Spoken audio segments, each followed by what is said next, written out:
Maqaa Abbaa kan Ilmaa Hafuura Qulqulluu sadan Waaqa tokko Ameen. Waaqayyo waaqummaa isaatiin ni jira. Uumama ifaaf dukkanaa dura, deddeebi'aa ifootaa dura waaqummaa isaatiin ni jira. Bara baraanis ni jiraata.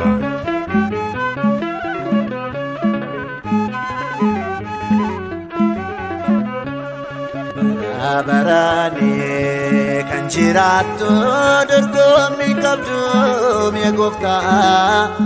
Barani kan jiraattu dorgommii qabdu mi'a Gooftaa.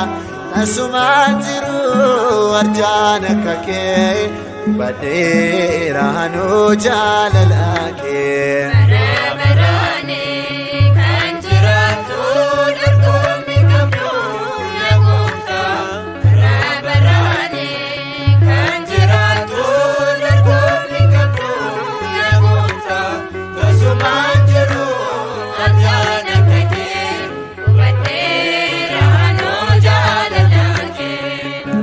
Barani kan jiraattu dorgommii qabdu mi'a Gooftaa.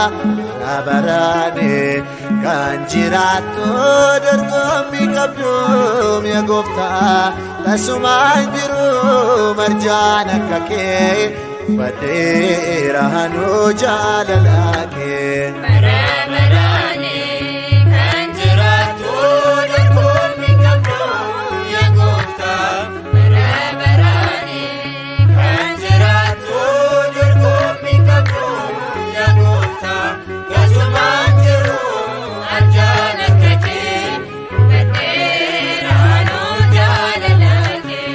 Qabeenyis ni dhuma, aangonis ni darba, kanni biyya lafaa birroodhaa gabaabaa.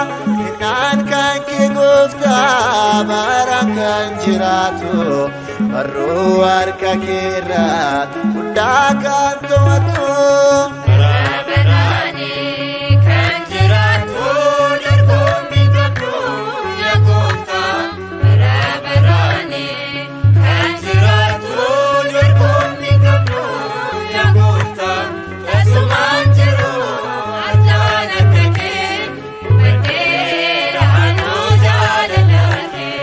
Mudaan qabu eegaa daandii kee Gooftaa koo, naannoo kooti ati iddoo boqonnaa koo.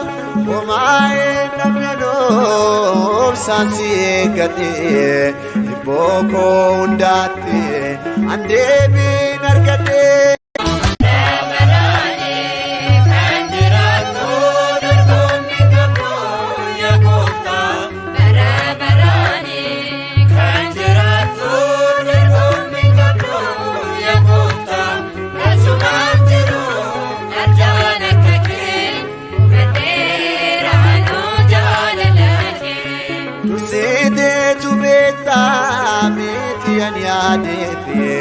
Kanaati hojjetu hundoo gaarummaafi sitti amaneera raawwadheen kaana'u maqaa keen qabadhee isaa hundamu.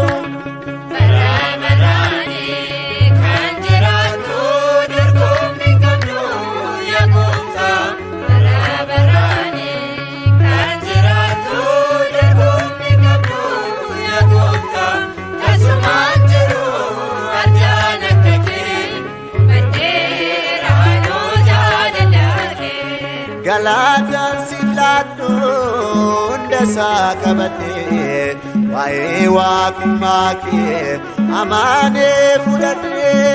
Jaalalaan na waamtee gara mana keetti, si haa ga'u galanni koo aarsaan afaan kooti.